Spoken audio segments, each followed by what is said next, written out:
India के साथ पंगा लेने का एक नतीजा बताता हूँ, या फिर यूं कहूँ कि इंडिया की बात ना माननी कितनी भारी पड़ सकती है वो बताता हूँ। तो साल 1982 में उस वक्त की पीएम यानी इंदिरा गांधी जी ने कनाडा के पीएम पियरे ट्रूडो से खालिस्तानी संगठन बब्बर खालसा के कनाडा प्रमुख तलविंदर सिंह परमार को इंडिया को सौंपने के लिए कहा। पियरे ट्रूडो ने भारत की मांग को नकारते हुए कहा कि कॉमनवेल्थ कंट्रीज के बीच एक्स्ट्राडिशन के प्रोटोकॉल्स लागू नहीं होते, इसलिए वो तलविंदर को इंडिया को नहीं सौंपने वाले हैं। इसके बाद साल आता है 1984।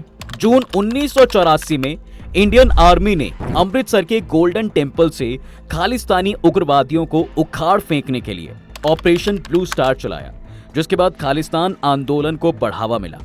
1984 की गर्मियों में कनाडा की कैलगरी में 20 कनाडाई सिख एक गुरुद्वारे में इकट्ठा होते हैं। इसी दौरान बब्बर खालसा के टॉप एक्सट्रीमिस्ट तलविंदर सिंह परमार ने भारत के खिलाफ जंग का ऐलान कर दिया और उसने कहा कि जल्द ही एयर इंडिया के प्लेन आसमान से गिरे जाएंगे। परमार की स्पीच के ठीक एक साल बाद जून 1985 में कनाडा के मॉन्ट्रियल से एयर इंडिया के कनिष्क नाम के प्लेन ने उड़ान भरी।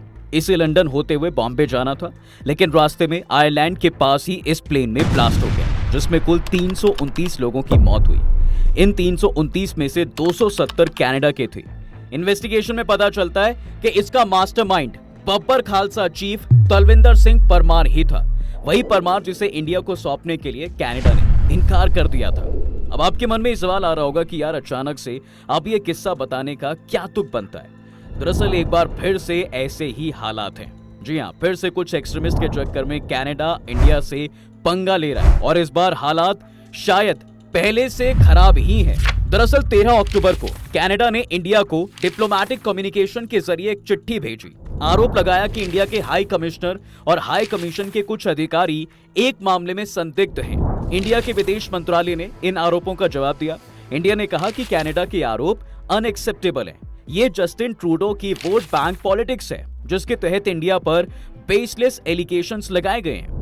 इसके साथ ही इंडियन गवर्नमेंट ने कनाडा में अपनी हाई कमिश्नर संजय कुमार वर्मा और कुछ सीनियर अधिकारियों को वापस बुला लिया। और तो और कनाडा के 6 टॉप डिप्लोमेट्स को इंडिया छोड़ने के लिए भी कह दिया गया था। इंडिया ने केस का नाम तो नहीं लिया, लेकिन जिस टाइमलाइन का जिक्र किया वो हरदीप सिंह निज्जर की हत्या से मेल खाता है। निज्जर खालिस्तानी आतंकवादी था, फर्जी कागजात के सहारे कनाडा पहुंचा था, फिर कथित तौर पर इलीगल तरीके से वहां की सिटीजनशिप भी हासिल कर ली, लेकिन जून 2023 में उसकी हत्या हो गई। इस मामले के बाद इंडिया और कनाडा के रिश्तों में कड़वाहट पैदा हुई।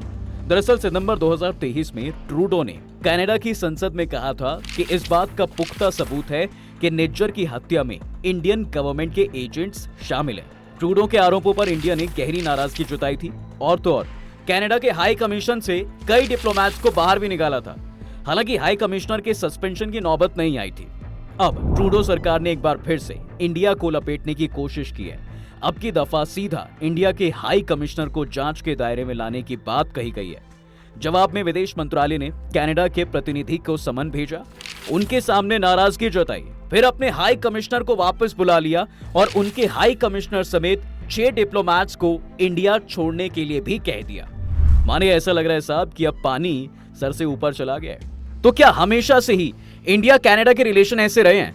असल में कनाडा को बिल्कुल भी उम्मीद नहीं थी कि इंडिया उसे ऐसा तीखा और सख्त जवाब देगा।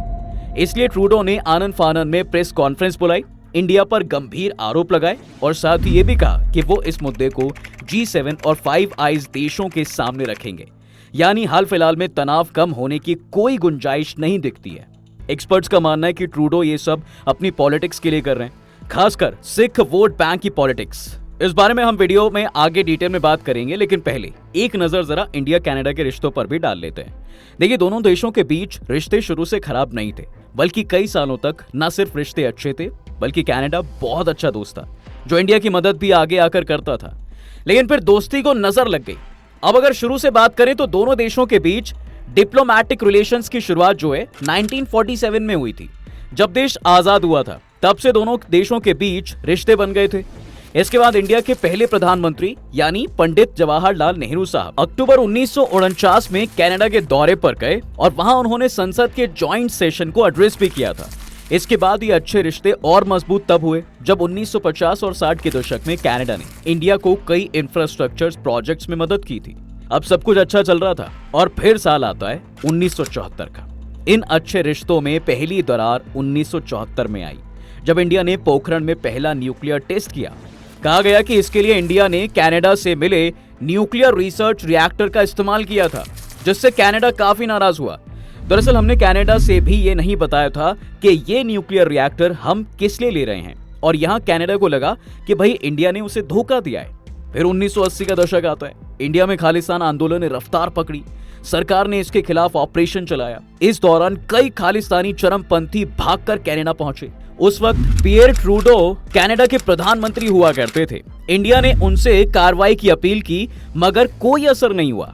एक मामला तलविंदर सिंह परमार का भी था, जिसका छोटा सा किस्सा मैंने आपको वीडियो के शुरू में बताया।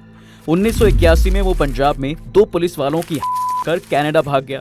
इंडिया ने उसके एक्स्ट्राडिशन की मांग की, लेकिन पियर ट्रूडो ने मना कर दिया, और जस्टिन ट्रूडो उन्हीं पियर ट्रूडो के बेटे हैं। बहरहाल जून 1985 में एयर इंडिया की फ्लाइट संख्या 182 में बम धमाका हुआ।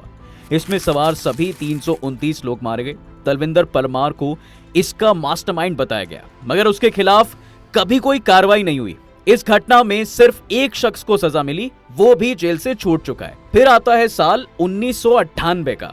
इंडिया ने दूसरा न्यूक्लियर टेस्ट किया। इसके बाद अमेरिका समेत ज्यादातर वेस्टर्न कंट्रीज ने इंडिया की आलोचना की, रेस्ट्रिक्शंस भी लगाए, और इन देशों में इसमें कनाडा भी शामिल था।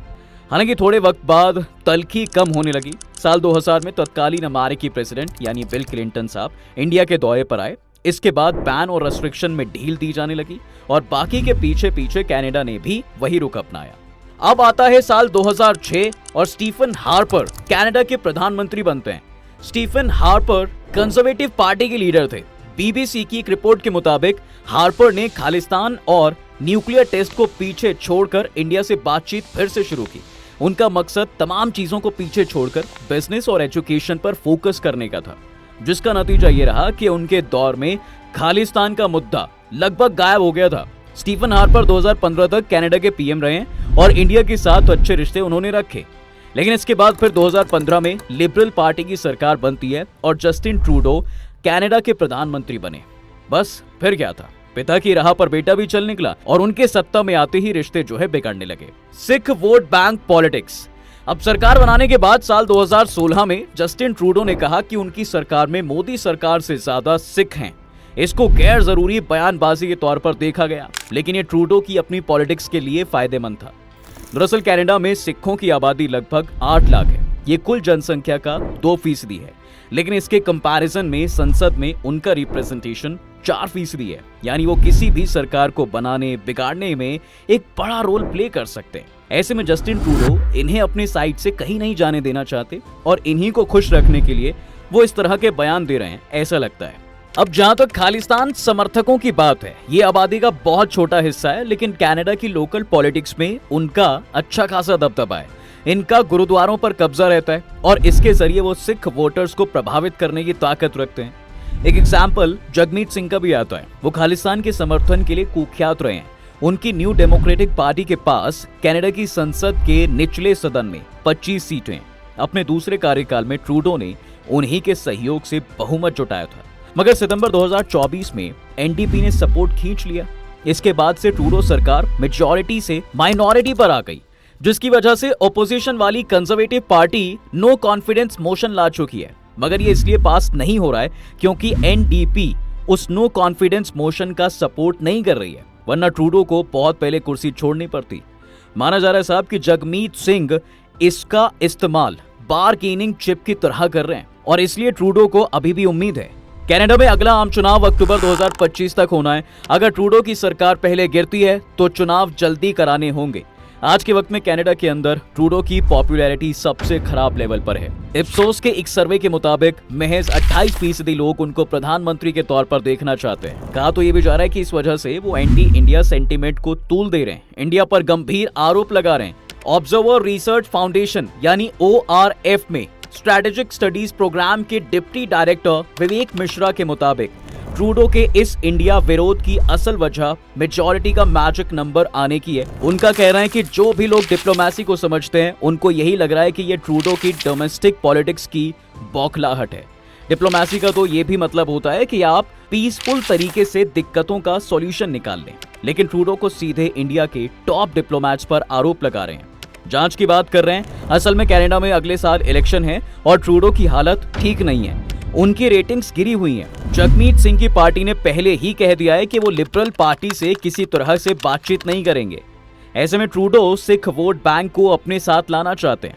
दूसरी तरफ उन्होंने इंडिया को एक दुश्मन के तौर पर भी प्रोजेक्ट करना शुरू कर दिया है। ये सब उनकी बौखलाहट ही है। अब ये तो वोट बैंक पॉलिटिक्स की कहानी हुई, मगर मामला यहीं तक सीमित नहीं है। फरवरी 2018 में जस्टिन ट्रूडो 8 दिनों के लिए इंडिया के दौरे पर आए। उनके दफ्तर की तरफ से 423 मेहमानों की लिस्ट जारी हुई थी, जिन्हें अलग अलग प्रोग्राम में बुलाया जा रहा था। इस लिस्ट में एक नाम जसपाल अटवाल का भी था। वो एक इंडियन मिनिस्टर की हत्या की साजिश में शामिल रह चुका था। उस मामले में उसको सजा भी हुई थी। इंडिया ने अटवाल को न्योते का विरोध किया और इसका असर पूरे दौरे पर दिखा। अगला मौका आया 2020 में, जब ट्रूडो सरकार ने किसान आंदोलन पर बयानबाजी की। इंडिया ने इस पर भी नाराजगी जताई थी। फिर आया साल 2023 का। 18 जून को वैंकूवर में एक गुरुद्वारे के बाहर हरदीप सिंह निज्जर की हत्या कर दी गई। वो खालिस्तान टाइगर फोर्स यानी केटीएफ का मास्टरमाइंड था। केटीएफ पर पंजाब में आतंकवाद बढ़ाने और टारगेटेड किलिंग्स के आरोप हैं। इसको इंडिया ने एक टेररिस्ट ऑर्गेनाइजेशन घोषित कर रखा है। निज्जर कुछ सिखों के लिए अलग देश खालिस्तान की मांग करने वाले लोगों में से था। इंडिया में हुई कई हत्याओं से भी उसका नाम जुड़ता था। बहरहाल, निज्जर की हत्या के विरोध कनाडा में इंडिया के हाई कमीशन और कई हिंदू मंदिरों पर हमले हुए। इंडिया ने आपत्ति जताई, मगर कनाडा सरकार ने जिम्मेदारों पर कोई कार्रवाई नहीं की। माने रिश्तों में और कड़वाहट। फिर 9 सितंबर 2023 को ट्रूडो G20 समिट में हिस्सा लेने इंडिया आते हैं। प्रधानमंत्री मोदी जी से मुलाकात की और फिर सरकार की तरफ से जारी प्रेस रिलीज भी आई, जिसके मुताबिक पीएम मोदी ने सख्त लहजे में इंडिया विरोधी गतिविधियों पर रोक लगाने की मांग की और कनाडा की मीडिया में भी ये छपा कि मोदी ने बंद कमरे में ट्रूडो को डांटा। अब इसके इर्द गिर्द भी कई ऐसी घटनाएं हुई हैं जिनसे साफ हो चुका था कि दोनों देशों के बीच कुछ ठीक नहीं है। इसके बाद ट्रूडो स्पेशल डिनर में नहीं गए और एक जरूरी लॉन्च से भी दूर रहे। यहाँ तक कि जाते जाते जब उनका प्लेन खराब हो गया तो इंडिया ने मदद का हाथ बढ़ाया, लेकिन ट्रूडो ने उससे भी मना कर दिया। यानी ये कोई पहला मौका नहीं है जब ट्रूडो ने सिख वोट बैंक के लिए इंडिया के ऊपर इस तरह के आरोप लगाए हों। उनकी तरफ से लगातार ये सब किया गया है। अब मामला बहुत आगे बढ़ गया है, जिसके बाद अब इंडिया कनाडा के रिश्तों में सुधार होगा या नहीं होगा, तो कब तक होगा ये कोई नहीं बता सकता है। आपको क्या लगता है कि क्या सच में ये रिश्ते खराब करने के पीछे पूरी तरह से खालिस्तानी जिम्मेदार हैं? आप अपनी राय कमेंट्स में जरूर बताएं। वीडियो अगर आपको पसंद आई है तो उसे लाइक और शेयर जरूर करें और जाते जाते चैनल को सब्सक्राइब करना बिल्कुल ना भूलें।